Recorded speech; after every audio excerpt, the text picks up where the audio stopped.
E foi, né? Bom dia, gente, tudo bem? Agradecer a presença de todo mundo aqui. Eu sou a Cris, eu sou membro aqui do Ecos também, e juntamente com a Isaura, a gente fez a proposta, né, dos minicursos para o longo desse ano, e está sendo tudo bem produtivo e bem prazeroso, né, essas trocas, essa dinâmica com os professores, com os demais colegas. E hoje quem vai ministrar o curso intitulado Software de Análise Qualitativa de Dados, uso do MaxQDA em Sociologia, é a Isaura. Como eu falei, membro aqui do ECOS também. A Isaura é bacharel em Sociologia, em Ciências Sociais pela UFSC, mestre e doutorando em Sociologia Política, com ênfase em Sociologia.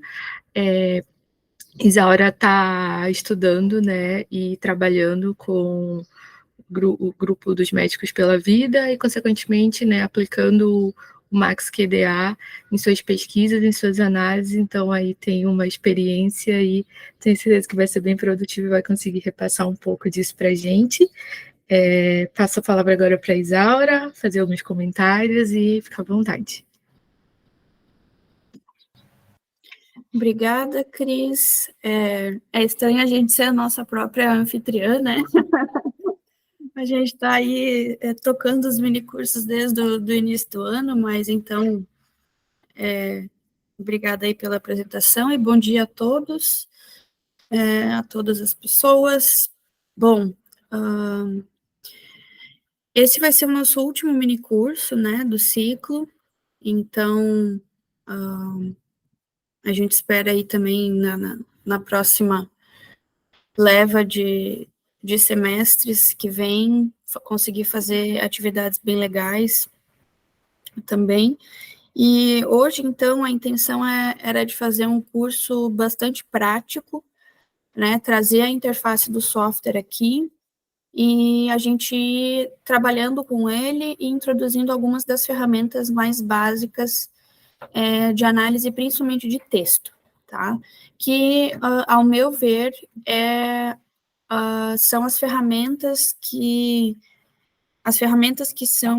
estão disponíveis no Max de análise mais complexas são as relacionadas a texto, tá? Mas ele também permite análise de áudios, de imagens, de páginas de websites e de tweets também, tá? Então, é um software bem completo, ele é referência na análise de dados qualitativos dentro da academia, e na versão mais avançada dele, né, que é a versão Analytics Pro, ele tem algumas funcionalidades de análise quant, também de conteúdo, tá? Então, ele tem, assim, funcionalidades muito amplas e interessantes nesse sentido. Bom, fazendo uma introdução rápida, então, o que é o MaxQDA? O MaxQDA é um software de análise basicamente de conteúdo, tá? Então, ele nos auxilia a analisar conteúdo com base em categorias, em codificações, e inicialmente, né, essa é uma das primeiras coisas que se faz com ele, é categorizar o seu texto ou o seu outro formato de dado, com base em códigos que você cria, tá? E, posteriormente, você tem uma ampla gama de possibilidades de análise desse material. Isso tudo vai ficar mais claro depois, quando eu mostrar, mas, basicamente, a gente tem, para começar com ele, duas possibilidades, que eu sempre falo para o pessoal. Primeiro, você tem o seu problema de pesquisa, tá? Você tem a sua pergunta e você tem seus dados. Sem isso, a gente não consegue chegar no MaxQDA e fazer uma boa análise se você não tem claro o que você quer perguntar para ele, tá? Então, muitas pessoas chegam, às vezes, para mim, assim, para pedir ajuda e tudo mais, e fala, tá, o que o software pode me dar? O que eu posso fazer com isso aqui? Aí a primeira pergunta é, o que você quer fazer com os seus dados, né? O que você quer perguntar para os seus dados? Quais que são os teus objetivos da pesquisa e o que você quer que o software te ajude a mostrar, né? Porque ele é só uma ferramenta. Ele não tem, digamos assim, muitas funcionalidades de inteligência artificial, por exemplo, pelo menos na versão 2020, que é o que a gente trabalha. Depois da versão 2020 tem a 22 ainda que saiu, tá? Que já tem algumas pequenas mudanças, mas não são muitas também, tá? Então, ele não tem, assim, uma ferramenta de tipo, eu vou jogar meus dados lá e ele vai tirar tudo o que é possível dos meus dados e me dar tudo pronto, tá? Não é assim. Então, a gente começa com duas possibilidades. Primeiro, eu tenho a pergunta, eu tenho questionamentos para os meus dados.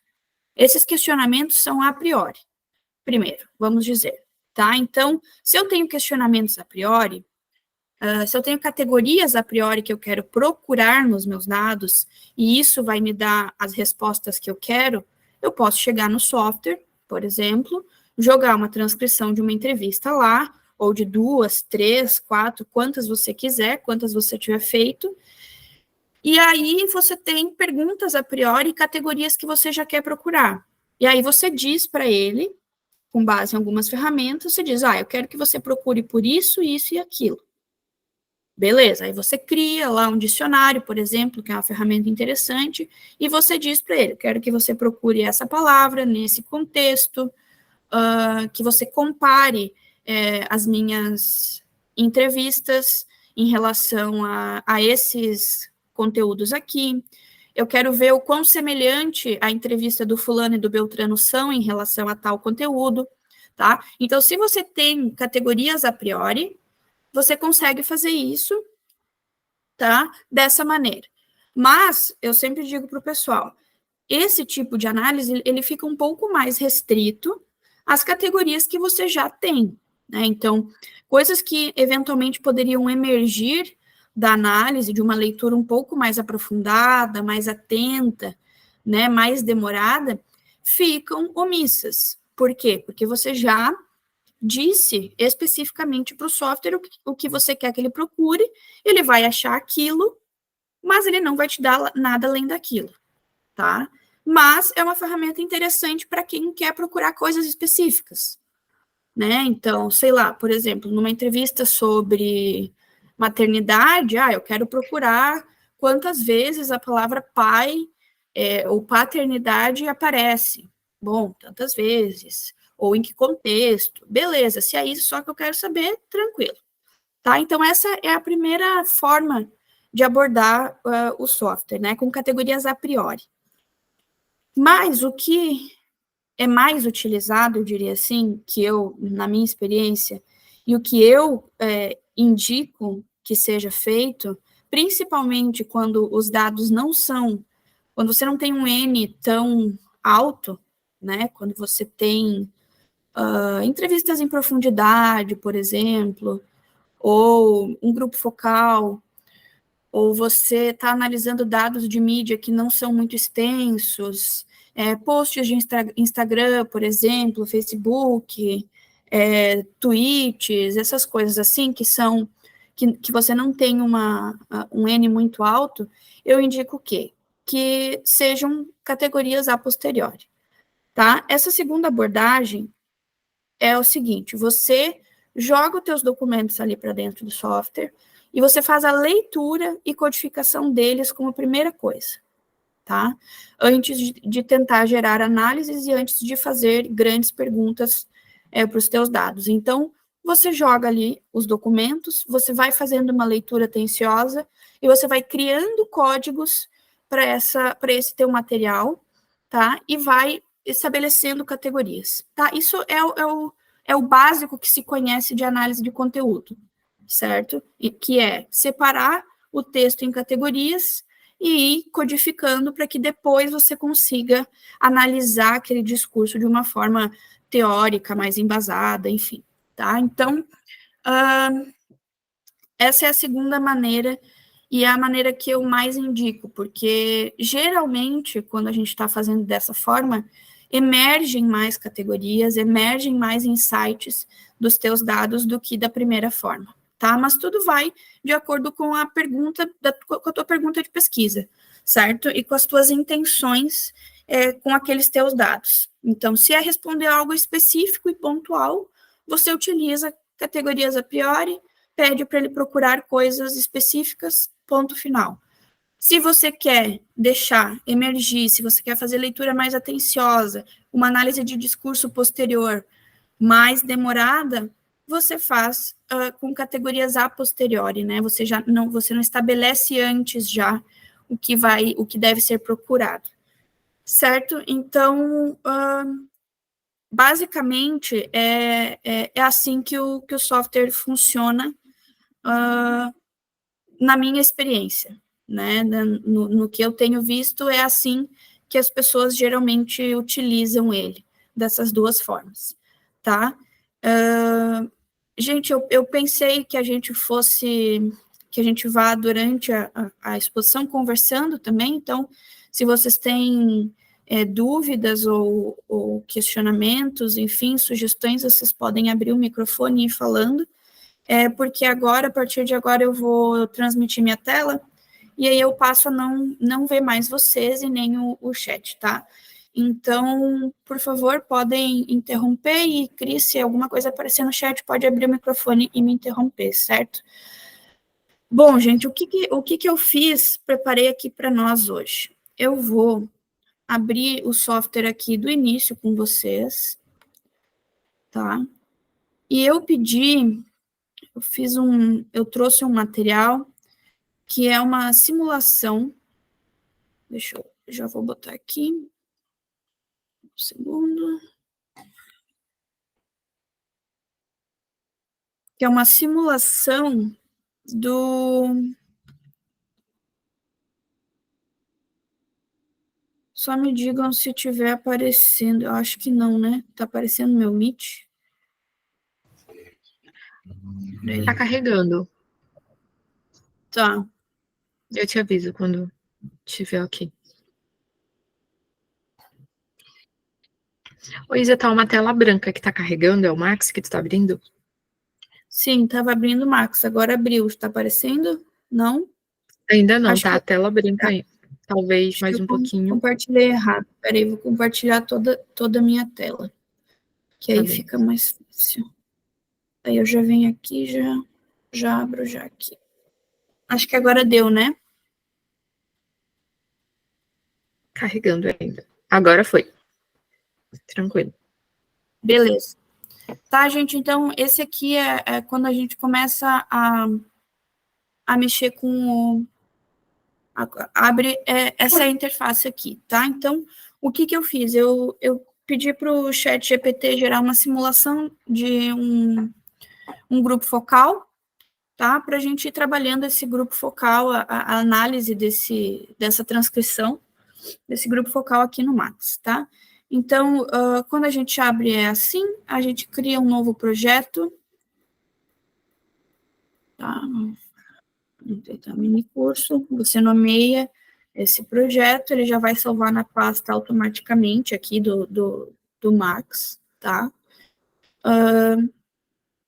E aí, bom, esse aqui é o software, tá? Como vocês podem ver, ele não mexe com programação, linguagem de programação, é muito intuitivo, tá?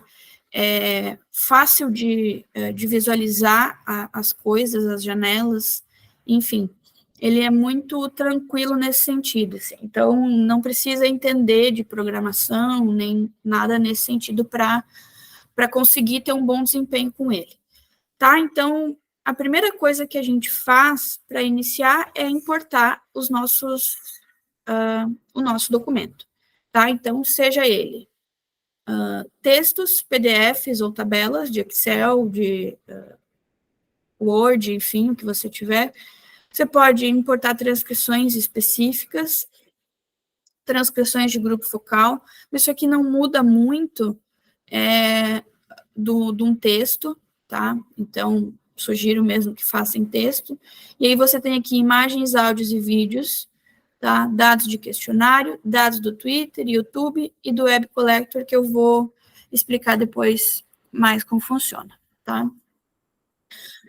Dessas formas aqui, imagens, como é que ele codifica imagens?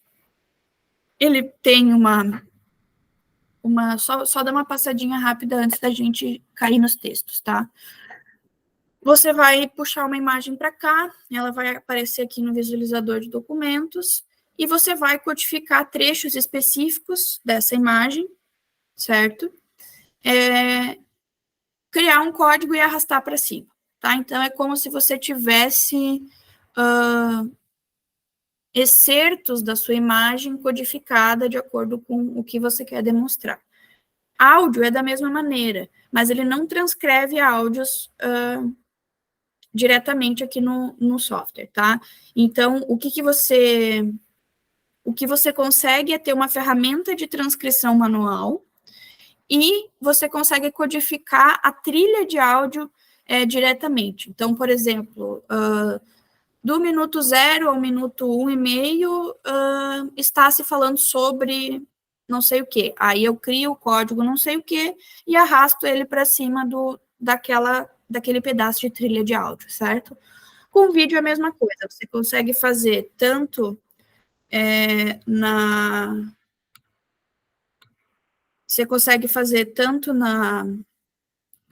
na imagem do vídeo, né, quanto na trilha de áudio do vídeo. Mesma coisa. Então, eu vou começar, então, aqui a puxar o texto que eu falei para vocês, tá?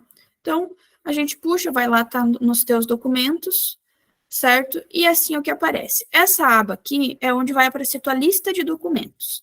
Então, se você puxar mais do que uma entrevista, mais do que um grupo focal, etc., vai aparecer toda a lista aqui embaixo, tá? Mesma coisa com imagens, mesma coisa com áudios e vídeos, certo?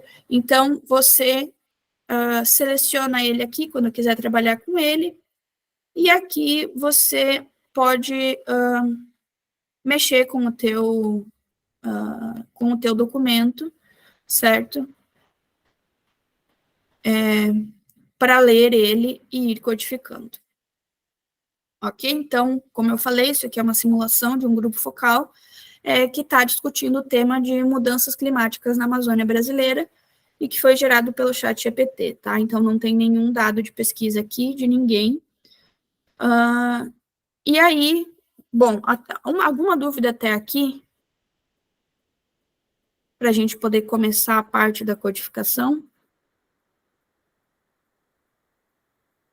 Não? Tranquilo? Tá, então eu vou continuar. Uma mensagem no chat. Ok. Então, gente, aqui o que eu vou fazer agora é aquela segunda abordagem que eu falei para vocês, que eu acho que é a mais benéfica para esse curso rápido que a gente tem hoje, e aí depois eu demonstro rapidamente como pode ser feito algumas outras a priori, tá? Então, assim, vejam, vocês vão ter esse material aqui, e ao longo da leitura, eu vou, como pesquisadora, como estudante, eu vou delimitando o que é importante, porque vamos dizer que eu fiz esse grupo focal, eu estive aqui, eu conheço o tema, certo? Isso aqui é a minha pesquisa, então eu vou delimitando códigos, eu vou delimitando as categorias que são importantes e que vão emergindo. Então, eu vou indo fazer a leitura, certo? Aqui, para começar, vamos nos apresentar, eu sou entrevistador, tarará. Então, você pode começar compartilhando as ideias sobre o atual estado do clima na Amazônia. Aí vem o participante... Só que, desculpa, eu tenho que permitir as pessoas que estão entrando aqui. Então, vem o participante 1 e já me coloca. Bom, claro, A situação na Amazônia é preocupante. A quantidade de desmatamento e incêndios tem aumentado, afetando não apenas o clima local, mas também contribuindo para mudanças climáticas globais. Ah, ótimo. Então, para mim, para o meu tema, eu acho que é importante eu selecionar que esse participante acha que a situação na Amazônia é preocupante de fato, certo? Então, eu vou selecionar essa parte do texto e aqui, onde tem a lista de códigos, como vocês podem ver, eu vou criar um novo código, tá? Então, eu vou dizer que essa situação é vista como preocupante, tá? Eu vou estabelecer uma cor para esse código, que é muito importante delimitar uma cor, e depois eu vou dizer por quê, tá? Então, vou deixar aqui azul. E aí a gente vê aqui que a situação preocupante está aqui como um código, eu só vou pegar e vou arrastar ela para cima da minha seleção de texto. Tá? Então, isso aqui, ó, como você pode ver, já ficou selecionado.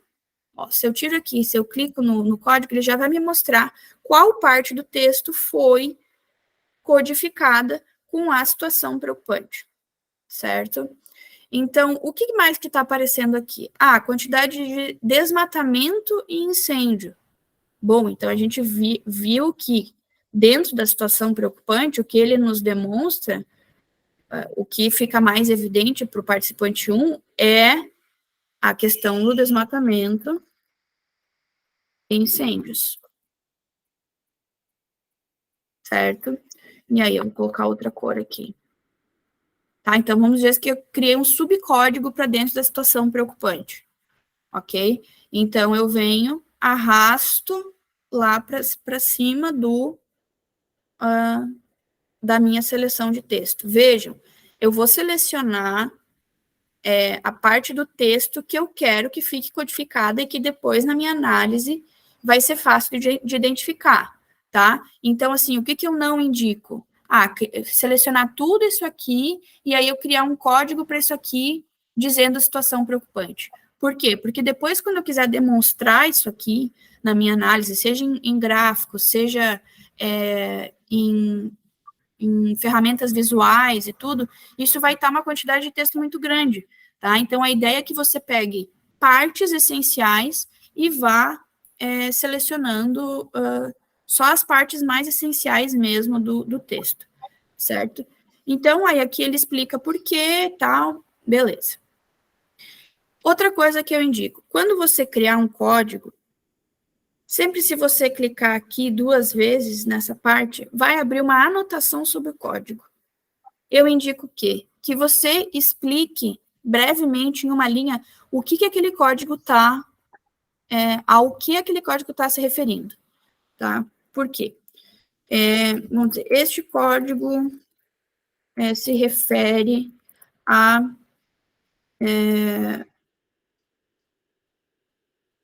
partes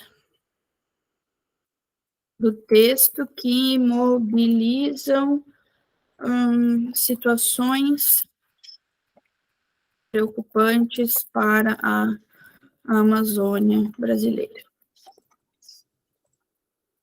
Aí, beleza. Você fez, por quê? Porque isso aqui, depois, quando você terminar a sua primeira leitura do texto, a sua primeira codificação, você vai voltar para os teus códigos, você vai voltar para os teus subcódigos, e você vai ver, por que eu criei isso aqui lá no início? Porque às vezes a gente tem uma quantidade grande de documentos para lidar, e às vezes a gente nem lembra do porquê que criou aquele código, ou ao que exatamente você estava querendo dizer com esse código e tal. Então, eu gosto de fazer isso, porque depois até você pode utilizar como um anexo metodológico, algo assim, tá, do teu trabalho, para tu demonstrar o que você estava pensando, o que você está mobilizando com esse código, certo?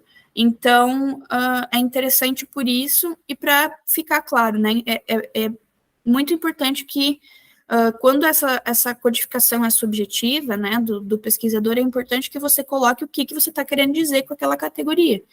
Então, o que é uma situação preocupante, né? O que esse código está se referindo? Aí eu venho aqui e crio essa anotação que depois eu posso exportar em forma de tabela, de texto e tudo, e demonstrar para o meu leitor o que eu estava querendo dizer, certo? Então, essa é a primeira coisa.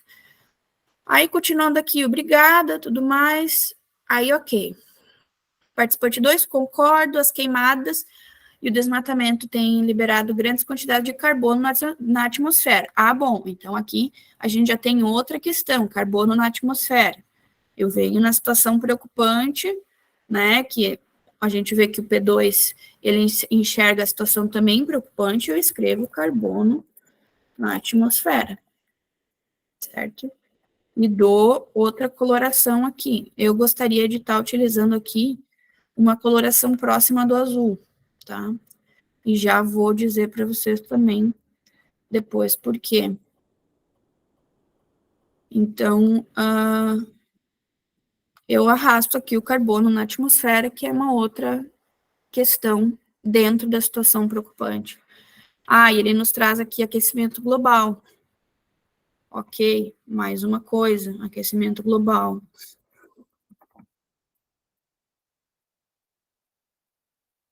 Também aqui eu vou querer uma próxima daquelas cores ali. Tá, Isaura, mas por que essas cores aqui importam depois para minha análise? Porque, por exemplo, no final da tua análise de todo o teu documento, você pode vir numa funcionalidade aqui que é interessante, que depois a gente vai passar, que é o retrato do documento. O retrato do documento, olha só, ele vai nos demonstrar, com base nas cores, o quanto se falou sobre aquela questão separado em cores. Então, é como se você tivesse grifado com uma marca-texto, um negócio assim, de cores diferentes, os temas, né? Então, a gente vê que aqui, claro, a gente fez poucas codificações, certo? Mas aqui ele está demonstrando, então, que a gente tem, situação preocupante, bastante, tá? Nós temos aqui embaixo desmatamento e incêndios, e nós temos carbono na atmosfera, certo? Então, aqui ele demonstra que te dá um retrato do quanto aqueles temas foram mobilizados. Então, tecnicamente, como situação preocupante é um grande código e não subcódigo, ele aparece com maior evidência aqui, certo? No início da primeira página do documento, ok? Então, isso aí é uma coisa interessante, até quando você está trabalhando com grupos focais e tal, você pode ver, por exemplo, fulano de tal falou mais vezes, por quê, né? Então, tem várias questões interessantes, e isso para você já é uma das primeiras coisas, porque a gente tem que estabelecer cores, né? Então, vão pensando já quando criar os códigos, pensando nas cores. Então, destruição da floresta amazônica também afeta os padrões de chuva. Então aqui temos outra coisa. Padrões de chuva na região e em outras partes do Brasil. Então, mais um código aqui dentro da situação preocupante. Padrões de chuva. Aqui uma outra cor. Tá? Tem que lembrar de arrastar lá para cima da parte que eu codifiquei. Tá? Então, essa é basicamente a primeira coisa que a gente tem que aprender a fazer, tá? Aí vamos só terminar a primeira página aqui, participante 3, acredito que a falta de políticas eficazes. Bom, aí a gente já pulou para outra coisa. Então, falta de políticas eficazes de preservação ambiental.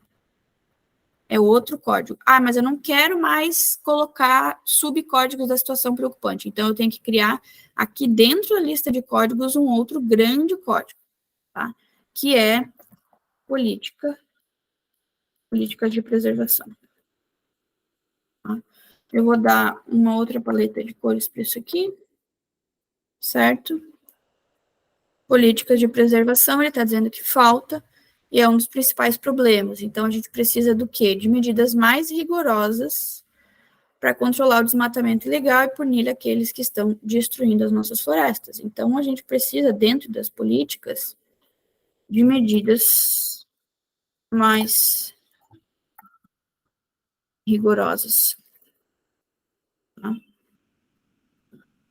A gente vai lá, arrasta. Entendido, tarará. Participante 4, um dos pulmões do mundo, sua saúde afeta todos nós, um esforço global para proteger essa região crítica. Então, aqui ele já está colocando uma questão na esfera global, né? Então, a gente pode criar aqui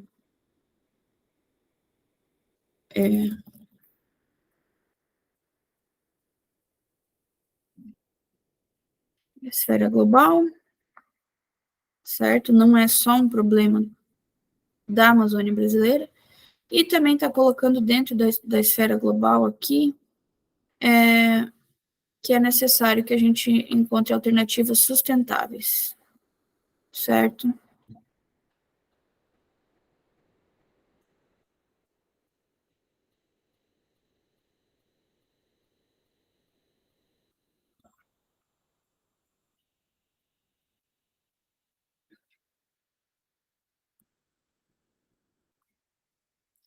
Ok. Então, gente, alguma dúvida até aqui sobre a criação de códigos e a categorização de texto? Cris, tá dando para entender? Tá ficando claro? Sim, bem tranquilo. A gente não tem nenhuma perguntinha, nenhuma informação aqui no chat. Acho que pode continuar. Ok.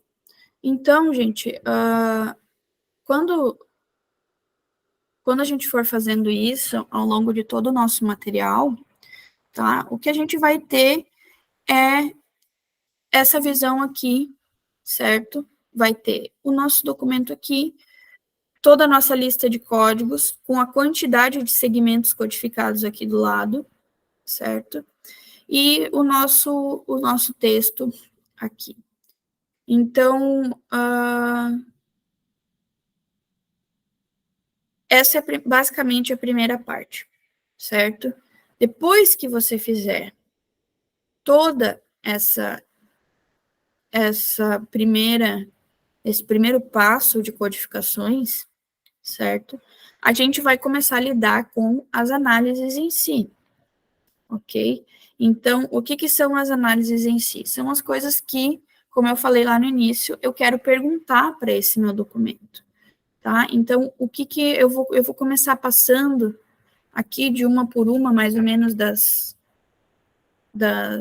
que são mais utilizadas, para a gente ver das possibilidades, certo? Então, vamos lá, deixa eu ver se não ficou nenhuma questão sobre que eu falei que eu ia falar depois. Sim, antes de passar para as análises, eu vou falar um pouco dessas três opções aqui, tá? O que acontece, gente? Quando a gente quer analisar dados de Twitter, a gente tem essa opção de puxar os dados diretamente de uma conta, tá? Então, você vai conectar a sua conta do Twitter aqui, no Max, tá? E você vai fazer a pesquisa de acordo com palavras, frases, algumas palavras, ou seja, qualquer destas palavras, ou por uma lista de exclusão, ou seja, nenhuma destas palavras, ou por hashtags, tá? E aí você vai colocar em quais contas você quer, ou quais contas que sejam mencionadas, e vai selecionar todas essas questões aqui, tá? A única coisa que aconteceu agora é que o Twitter não permite você importar tweets que são mais velhos do que uma semana, né? Então, tem esse impedimento, certo? Mas você consegue puxar diretamente do Twitter para cá. Mas eu queria ver todos os tweets de uma conta. Tem como eu fazer isso aqui? Eu queria puxar todos os tweets de uma conta. Dentro dessa normativa aqui, não tem mais como fazer isso aqui, tá? Porque ele não consegue mais importar que seja mais velho que uma semana. Então, a gente tem uma outra possibilidade, que é o quê? dados do Web Collector. O que é o Web Collector? O Web Collector do MaxQDA, ele é uma extensão do Google que você adiciona lá no seu navegador, ok? Acho que agora deu uma trancadinha aqui, mas tudo bem. Você adiciona lá no seu navegador e você vai abrir uma página da web, tá? Qualquer URL. Então, aqui, por exemplo, ó, eu havia coletado alguns posts de Instagram, tá? Então, isso aqui, eu vou abrir a página da web que eu quero, um post de Instagram, um site, um post de Facebook, uma conta do Twitter, tá? E eu vou abrir todos os comentários que eu quero, ou algo assim, vou rolar o quanto eu quiser, e vou clicar na minha extensão do Google lá para coletar. Ele vai coletar automaticamente, vai te dar a opção de você nomear, tá? Esse dado, né? Então, aqui eu fiz a nomeação de acordo com a quantidade de posts que eu tinha coletado e tudo mais, né? E aí ele já vai, quando você clicar aqui no dados do Web Collector, ele já vai puxar da pasta que você salvou, que eu tinha salvado nos meus downloads, ó, do meu computador, ele já vai puxar, e aí você pode só selecionar quais todos você quiser, certo? E clicar em importar arquivos selecionados, e importar como, se você quer como PDF, como imagem, né? E se você quer que a página da web seja simplificada em forma de texto ou venha como PDF também, certo? Então, essa é uma das possibilidades de você fazer, no caso de dados do Twitter, quando não dá mais para puxar, né? Então, você pode fazer dessa maneira, porque aí ele puxa toda a página da web, certo? Então, essa aí é uma coisa interessante, porque você não precisa, por exemplo, estar indo lá e tirar um print, vamos dizer, da página da web e trazer para cá. Você pode diretamente com a Web Collector trazer para cá a sua página da web de forma simplificada ou com todas as imagens e tudo mais em forma de PDF, certo? Do YouTube, a gente tem a mesma coisa, você vai colar aqui o URL do vídeo, simples, e importar, ok? Ok, creio que seja isto. Questão mais importante sobre isso, ok. Então, vamos passar por algumas das análises, certo? Análise. A gente tem algumas das primeiras coisas que o pessoal costuma fazer é uma frequência de códigos, tá? Então, você pode fazer uma frequência para ver o quanto cada uma das suas coisas está aparecendo. Aqui não vai ter diferença muita, porque a gente colocou uma só, né? Mas tem aqui, você pode fazer, você pode demonstrar isso graficamente, tá? Pode mexer na forma do seu gráfico, deixa eu aumentar aqui. Você pode mexer na cor do seu gráfico, como você quiser, demonstrar porcentagem ou números absolutos, certo? Depois você pode exportar isso aqui como imagem, como PDF, como, enfim, como Excel, se você quiser depois, certo? Então, isso aqui, conforme você vai analisando o seu documento, ele vai aparecendo de forma, né, mais bacana e tal, e você pode mexer coisas bem legais ali nos gráficos. Então, é uma das primeiras coisas que se faz, assim, é ver essa frequência de códigos, tá? Outra coisa que é interessante é a cobertura de códigos, né? Então, é o quanto de texto está coberto com aquele código. Então, por exemplo, a quantidade mesmo, né? Em termos quantitativos de código, de texto que aquele código está cobrindo. Então, sei lá, se falou muito mais em termos de quantidade de texto sobre a esfera global da questão, da Amazônia brasileira do que sobre alternativas sustentáveis. Tá? Então, só um exemplo. Ok, depois eu venho aqui para a pesquisa lexical. Dos métodos mistos, certo? A gente tem questões bem interessantes aqui. O que é a análise de similaridade para documentos? Isso aqui é quando eu falei para vocês que a gente importa mais de uma entrevista, mais de um post, ou seja, mais de um documento que a gente queira testar a similaridade entre eles, certo? Então, você vem aqui, você cola os seus documentos aqui,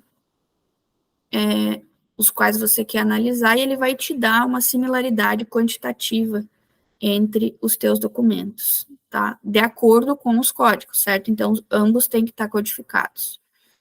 Aqui no exibição lado a lado, é interessante também que ele faz essa, como se fosse uma análise de similaridade, só que é de acordo com trechos codificados, certo? Então, você pode fazer de acordo com os segmentos codificados, e aí você arrasta o tema, que aqui é o código que você quer analisar, e você arrasta os documentos que você quer fazer análise lado a lado. Então, por exemplo, vamos dizer que eu tenho 2 entrevistas.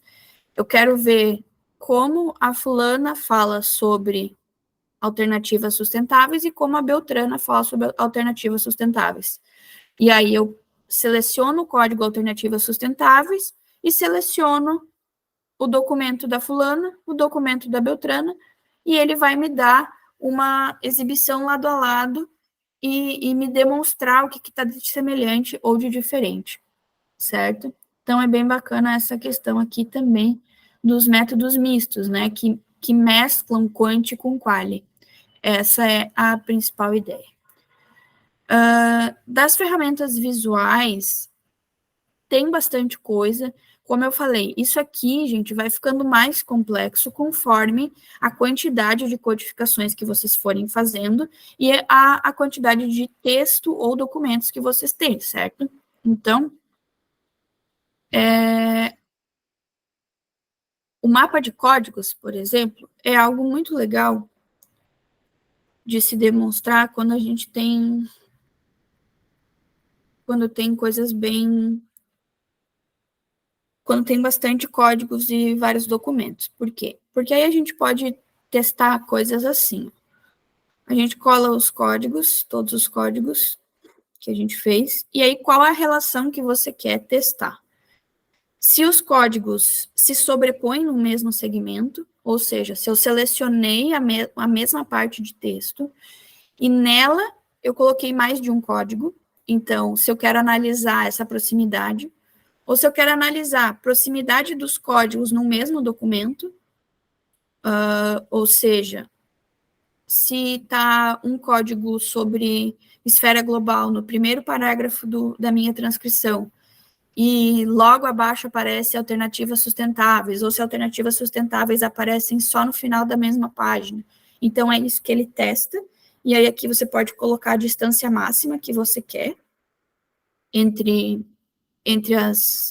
os códigos, ou se você quer testar a ocorrência de códigos em um mesmo documento, que é o que geralmente eu testo, dependendo do material, assim, sabe? Mas tudo vai depender do teu material também, ok? Então, você tem que ver o que o teu material tá pedindo. Então, nesse caso, como a gente codificou pouco e todos estão no mesmo documento, eu vou colocar a proximidade e vou diminuir aqui para 3. Aí ele está falando que tem falta de relação com algum deles, né? Então, no caso, aqui ele disse que a gente não tem codificação suficiente. E, de fato, eu esqueci desse ponto. E não tem codificação suficiente para demonstrar. Mas, depois eu puxo outra análise aqui e demonstro para vocês o mapa de códigos. E aí tem o retrato do documento, que foi o que eu mostrei para vocês. Ó, daí aqui, como a gente já fez mais códigos, ele fica um pouco mais legal. E aí você vai deixando o cursor em cima, ele vai te dizendo o que que é, tá? Então, é interessante para ver como se os temas fossem cores, né? E aí você pode identificar em qual parte do documento está aquele tema e o quanto de espaço aquele tema ocupou na tua transcrição ou nos teus posts, enfim, certo? E aí a gente tem um que é muito utilizado, né? Às vezes até demais, as pessoas acham que é autoexplicativo fazer nuvem de palavras, né? Mas não é, a gente tem que explicar muitas vezes o porquê que a gente faz uma nuvem de palavras. E aí muitas vezes não, sempre. E aí aqui, bom, a gente sabe que ela aparece bem suja, digamos assim, primeiro, e você tem que limpar. Como é que você vai limpar? Você vai clicar aqui na frequência de palavras, certo? E aí a gente vê que esse início aqui são conjunções, são preposições, né? E aí você pode selecionar, e aí clicando aqui para ele ir excluindo essas principais coisas aqui de conjunções e tudo que não fazem sentido para a gente numa lista numa coisa de palavras, tá? Numa nuvem de palavras. Então, a gente vai excluindo. Já vou demonstrar para vocês como pode ficar.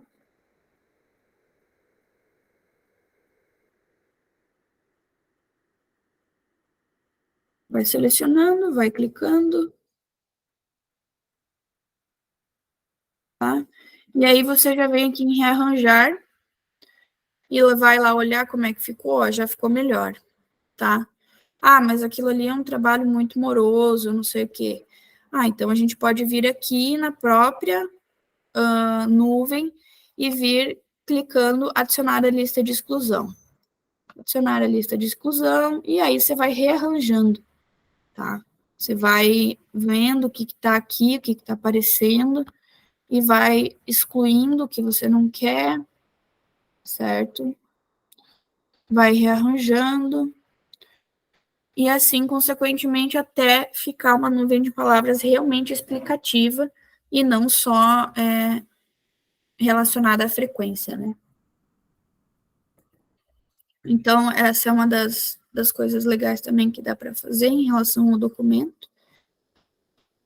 E aí, aqui a gente tem algumas das ferramentas, como eu falei, de análise mista, né, com quant. Então, o que é isso aqui? Por exemplo, aqui são as que mais são utilizadas naquela primeira abordagem do software que eu comentei, que é a abordagem de categorias a priori. Por quê? Porque aqui é onde você consegue testar e procurar por coisas sem a codificação, tá? Por exemplo, palavras-chave no contexto. O que é palavras-chave no contexto? Você vai dizer uma nova entrada, ou seja, uma palavra que você quer. Deixa eu buscar uma palavra mais desmatamento. Tá? Eu quero buscar desmatamento nos meus documentos, tá? Quero que seja sensível, a maiúscula e minúscula. E aí, o meu contexto, eu quero que ele tenha 5 palavras antes da minha palavra central e 5 palavras depois, tá? Aí ele vai me demonstrar. Poxa, não, peraí.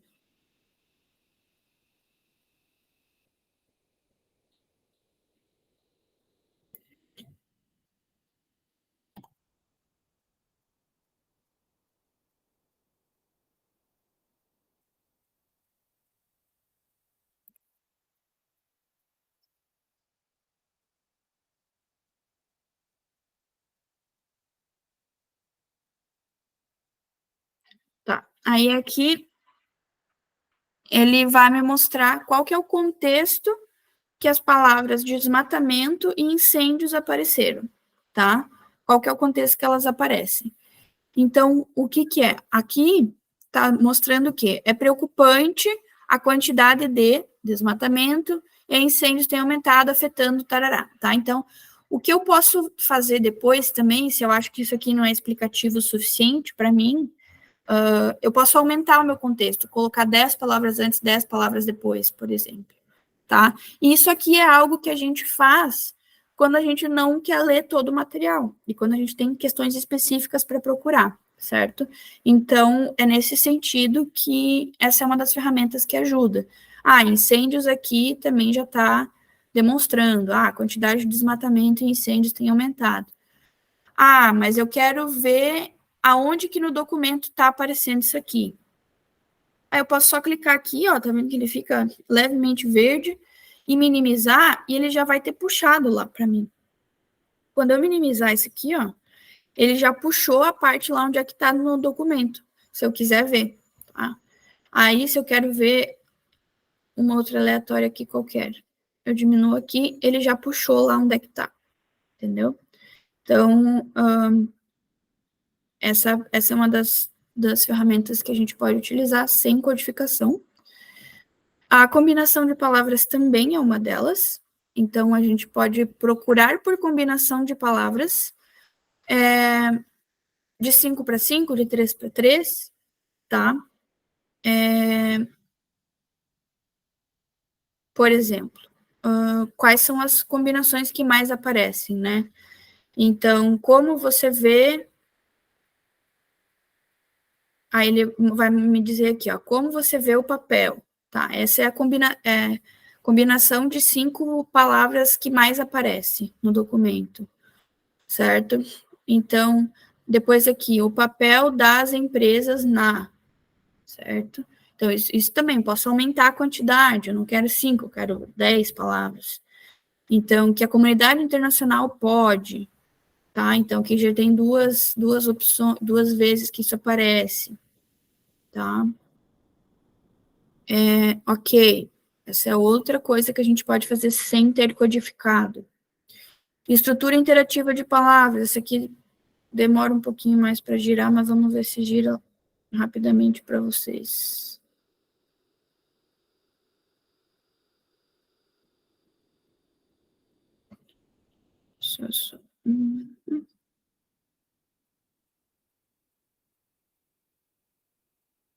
Ó, isso aqui é uma estrutura interativa de palavras para a gente compreender qual que é a principal estrutura dos discursos que estão ali, né, do conteúdo que está ali.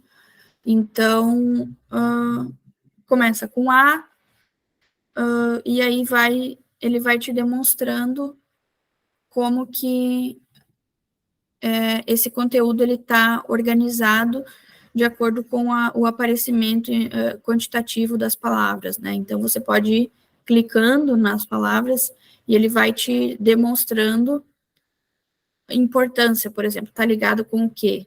A importância da Amazônia para o equilíbrio climático e para a biodiversidade. Então, é uma questão que aparece bastante. Depois, a importância da Amazônia, tarará, educação é fundamental, daí aqui no resposta do participante 5, né, importância de políticas mais rigorosas. Então, assim, você vai clicando e você vai vendo. Por exemplo, eu quero saber sobre a palavra situação, a situação climática da Amazônia, a situação na Amazônia preocupante, tá? Então, isso também é uma forma de você explorar o conteúdo sem necessariamente ter que ler todo ele na íntegra, ok? Análise quantitativa de conteúdo é uma das opções também, certo? Mas ela requer que você crie um dicionário, tá? Então, quando eu criei aqui, ó, quando eu cliquei, vocês podem ver que ele já me disse que eu preciso criar um dicionário. O que é criar um dicionário? A gente precisa dizer certas palavras, certos itens de pesquisa para ele, tá? Então, aqui a gente pode criar, por exemplo, categorias, tá, de palavras, categorias de temas que eu quero, certo? Então, basicamente como se fossem códigos, certo? Então, a gente vem, pode nomear aqui, como a gente nomeou antes, alternativas sustentáveis, etc. E assim por diante, de políticas. E aí, dentro de cada uma dessas, eu posso criar itens de pesquisa, certo? Dentro de alternativas, por exemplo, eu crio um item de pesquisa, que é, vamos dizer, a palavra preservação. Depois eu posso criar mais um item de pesquisa, chuva, certo?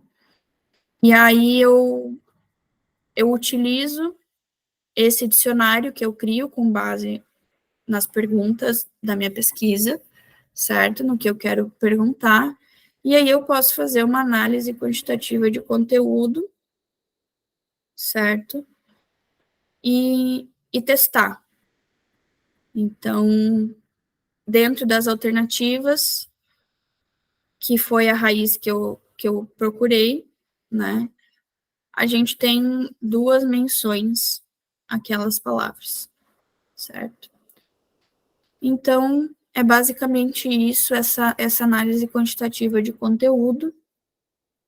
E aí, eu tenho... deixa eu ver aqui o que mais...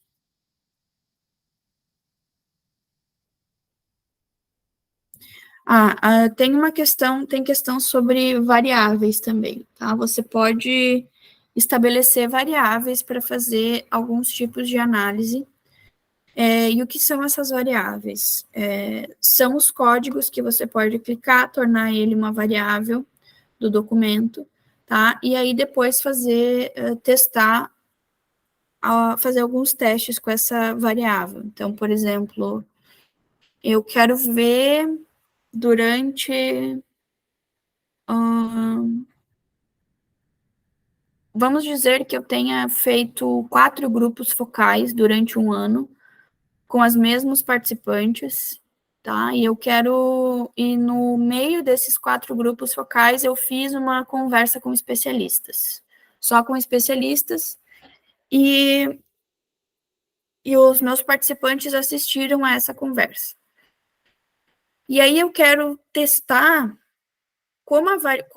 eu quero testar como os meus participantes reagiram depois da conversa com os especialistas em relação às políticas de preservação, tá? Então, eu torno as políticas de preservação, esse código, uma variável, e posso testar como ela se comporta desde o início dos grupos focais, que são os primeiros documentos, né, até os últimos 2 grupos focais, certo? Então, é possível fazer isso se eu tenho a pergunta correta. Então, aí eu posso vir aqui na estatística de variáveis, né, e escolher o que eu quero testar aqui, passar para cá, selecionar as variáveis, tá?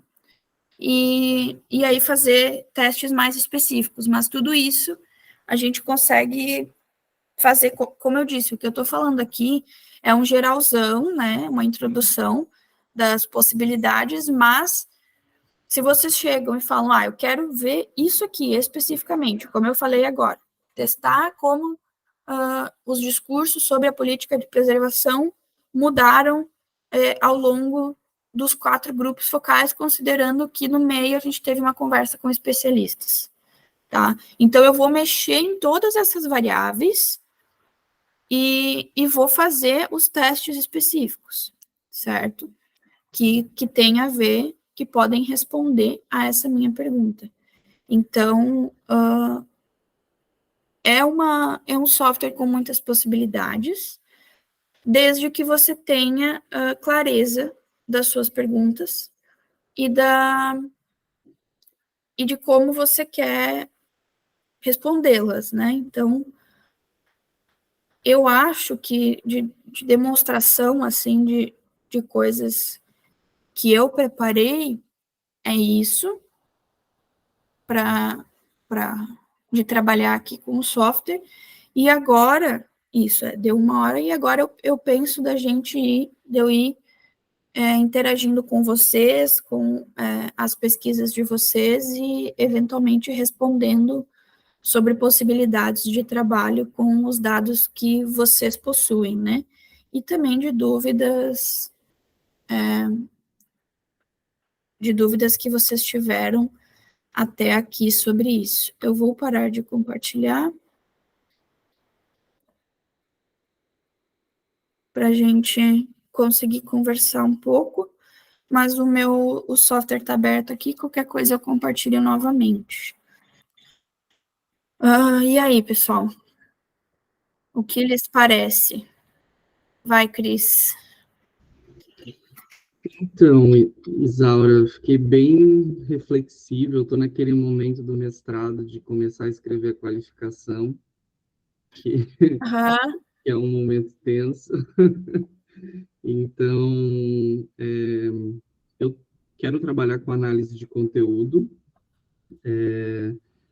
mas com artigos científicos, né? Então, eu estou trabalhando com os diferentes usos do conceito de bens comuns nas ciências sociais, e eu vou trabalhar a partir de artigos indexados de periódicos indexados,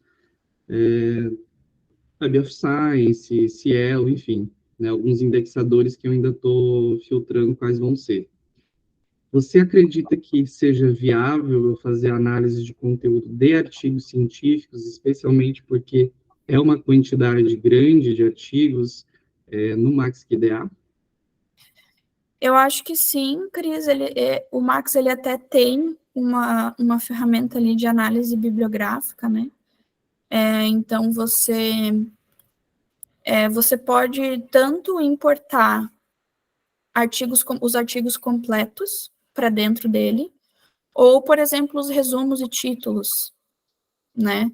Então, eu conheço muita gente que faz com resumos, né? Mas a análise... E aí eu sugiro que, como eu imagino, né, uma revisão de literatura sistemática, você vai ter uma quantidade elevada aí de artigos, que você possa utilizar uma abordagem de categorias a priori, né, que você quer procurar, que você já falou que tem, e fazer uma análise quantitativa de conteúdo mesmo, a partir do Max Diction ali, criando um dicionário, fazendo raízes, procurando por palavras no contexto, toda aquela gama ali de possibilidades que você tem sem a codificação, né?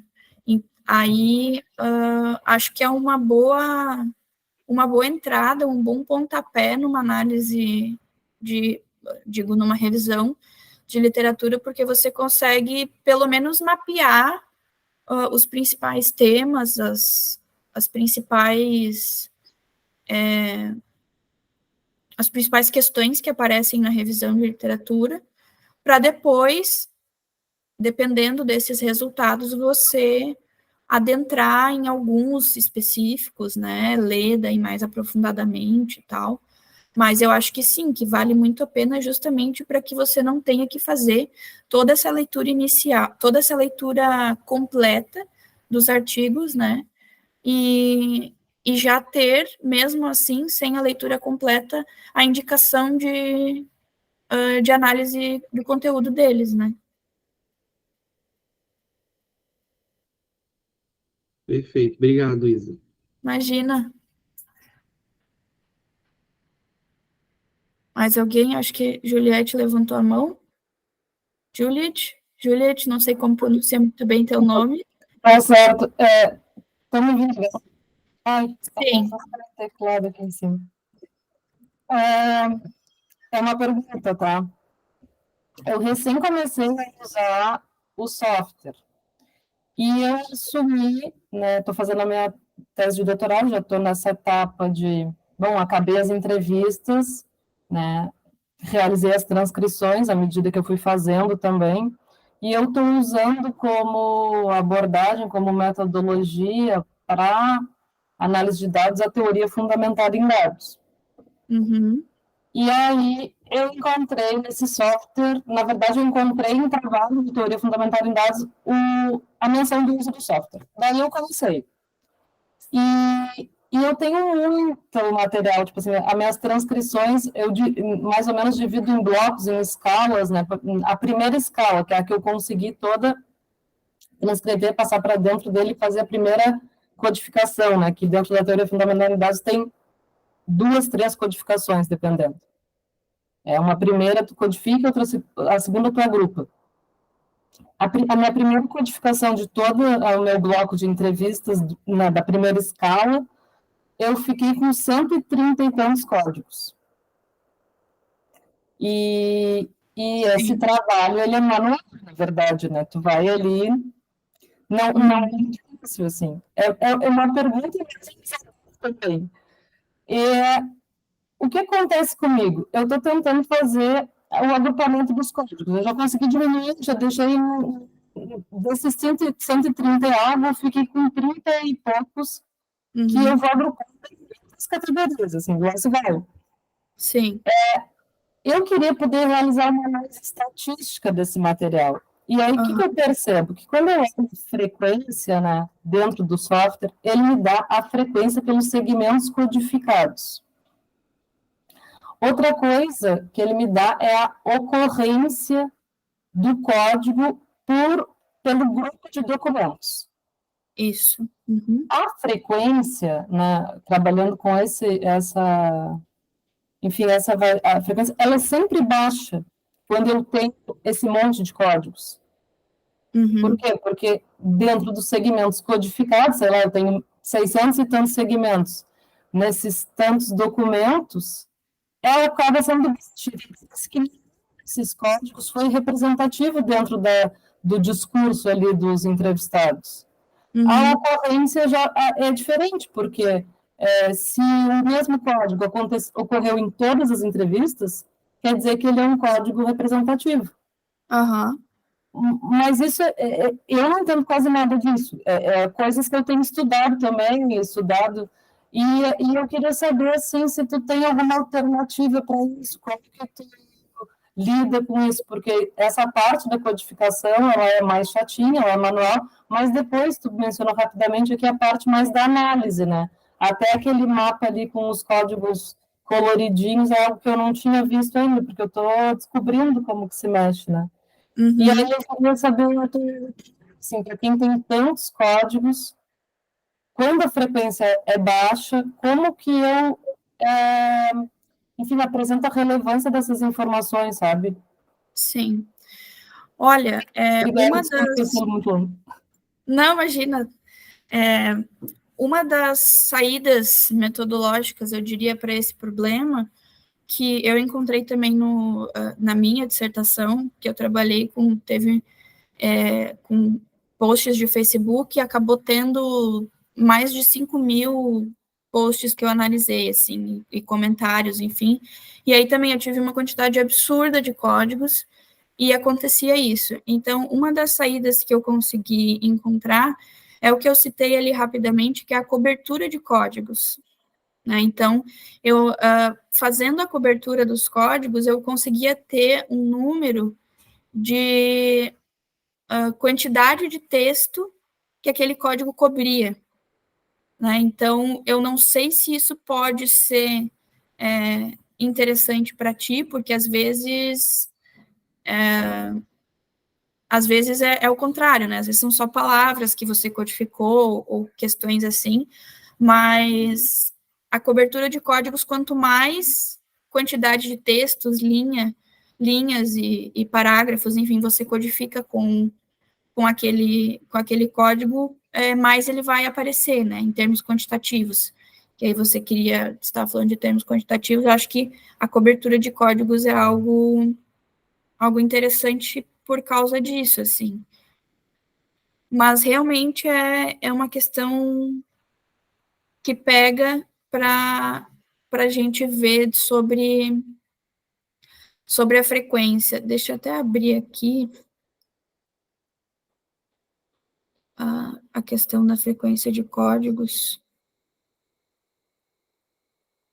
E você tem também a nuvem de códigos, né? A nuvem de códigos é também uma Eu possibilidade. perguntei a frequência, porque a frequência, a moda, essas, né, variáveis são as mais usadas para apresentar os dados, né? Sim. Mas é estranho porque isso, eu acho que pela quantidade de informação, né, que fica abaixo. Sim.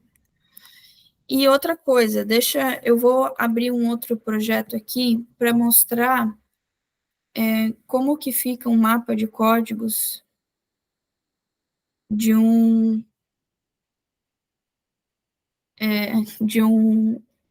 trabalho com várias com muitos códigos assim, só um segundinho. Que acho que também é algo bem interessante de se ver, porque aí a gente consegue ver tanto quant quanto a distribuição espacial deles nos documentos. Um segundo, aqui.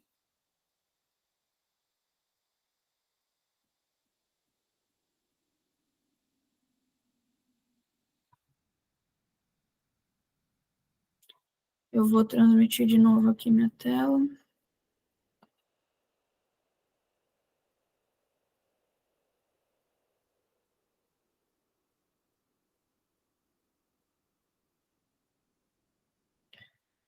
Já está dando para ver aí?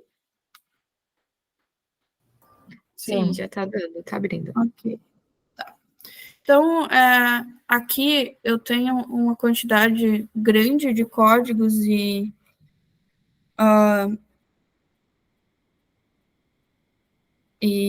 bastante codificações. Isso aqui é uma das partes do que eu fiz na dissertação, uma parte relativamente pequena, mas que já dá para ver coisas interessantes. Então, por exemplo, quando eu seleciono aqui e faço um mapa de códigos com todos os meus documentos, aqui eu posso escolher também das opções, se os códigos se sobrepõem, a proximidade ou ocorrência. Eu vou colocar da ocorrência no mesmo documento.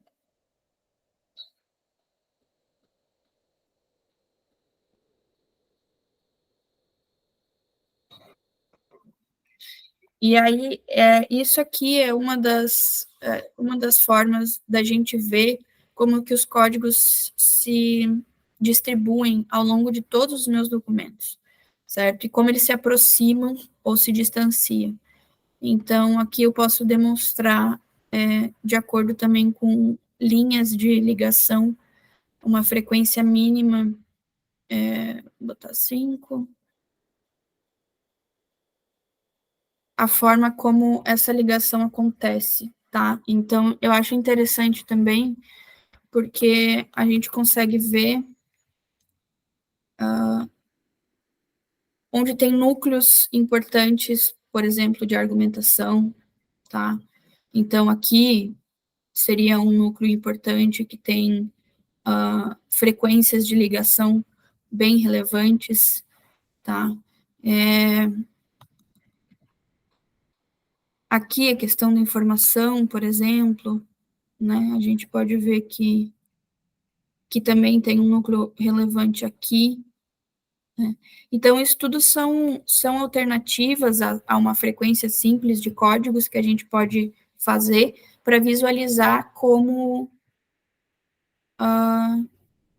que isso se distribui, né, ao longo dos nossos documentos. Então, e aí a gente vê que isso aqui, por exemplo, está relativamente isolado, né, que não tem ligação tão relevante nem entre si, nem com os outros, certo? Então, são alternativas assim que a gente pode ir mobilizando, entendeu? Então, e o próprio retrato do documento também é interessante, como tu comentou antes, né? Você vai vai passando os documentos, vai selecionando eles e vai passando para ver como aparece. E aí tem também as conexões entre códigos. E aí, acho que é isso. Deixa eu parar aqui. Não sei se eu te ajudei de alguma maneira, mas acho que seria interessante você testar, então, a cobertura de códigos, tá? E pelo menos um mapa de códigos para ver a distribuição e a frequência de ligação entre eles, e como eles aparecem nos documentos, tá? E aí você pode ver se existe algum tipo de semelhança entre as três opções, que é os segmentos, a quantidade de segmentos codificados, a proximidade nos documentos e a ocorrência nos documentos. Então, você pode fazer uma comparação para ver dessas três opções como que se comporta os teus códigos. E aí você faz uma descrição disso, dizendo, né, olha, quando é ocorrência no mesmo documento, ele aparece dessa maneira, e aí, por isso, por aquilo, né, que aí tem a ver com a tua teoria, provavelmente. Sobre os segmentos, dessa maneira, e a proximidade, por isso. E aí você pode fazer uma síntese, né, disso e compor. Eu acho que não, às vezes não é só com uma ferramenta que a gente consegue compor, né, toda a análise. Então, às vezes é necessário fazer esse tipo de síntese para conseguir explicar realmente, porque o nosso conteúdo às vezes não permite que a gente faça só com algum tipo de teste, né?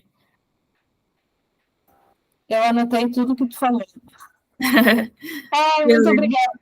Não, assim, enfim, tu que já está trabalhando com esse software há um tempo, não sei se todo mundo que está aqui também, ele não é algo tão simples, né?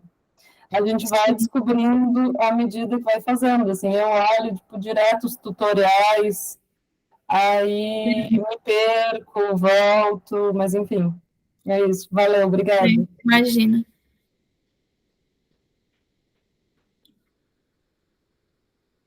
Aí, gente, mais alguém? Tem alguma dúvida, alguma colocação, algum anseio? Questões. Questões sobre seus problemas de pesquisa, sobre possibilidades?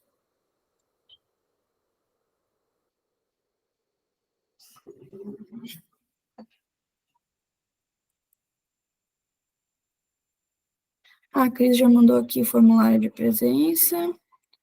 Tá joia. Bom, gente, não tendo mais nenhuma colocação, acho que podemos finalizar, né? Agradecer a presença de todo mundo. E me coloco disponível, vou mandar meu e-mail aqui no chat, para quem quiser trocar alguma ideia ou tiver dúvidas sobre utilizar o software, sobre, enfim, né? Se quiser algum auxílio, sugestão, fiquem livres para me escrever. E qualquer coisa a gente também está no Ecos, umas 2 ou 3 vezes por semana, só bater ali. O Ecos tem um computador com a licença, né? Se alguém quiser testar um dia e ver como é que é, mexer um pouco, tá? Fiquem à vontade. Eu acho que é isso, Cris. Não sei se quer adicionar alguma coisa. Sim, então, gente, eu também estou no caminho do discipulado de tentar usar o Maxi, né? Como a Juliette falou, né? É muita coisa para a gente explorar, tem muitos elementos, e eu acho que é isso, né? Uma coisa que a Isaura falou que eu acho que é muito isso, a gente precisa muito, canalizar bem o nosso problema, né? O que a gente quer entender, o que a gente quer de resposta dele, né? Mas, sem dúvida, é uma ferramenta muito útil, né? E está sendo muito usual aí. Então, também uma coisa que eu estou fazendo nesse processo também ver trabalhos na área, né? que tem muita coisa sendo feita, produzida e utilizada, sendo ele ali como base, né, como software. Então, assim, eu acho que também é uma sacada a gente ver, ter inspirações e referências, né, para começar esse processo também é bem válido. E é isso, gente, a gente fica disponível ali no Ecos, como a Isa falou, tem computador, a gente também está tentando trabalhar e usar ele mais, e todo mundo é bem-vindo aí para somar, tá bom? A gente agradece, a gente vai finalizar aqui, em breve vai estar disponível no YouTube a gravação para rever, qualquer questão é só escrever para a gente mesmo, viu? Obrigada, bom dia, até mais, gente. Obrigada, Bom fim de gente. semana aí. Tchau, tchau.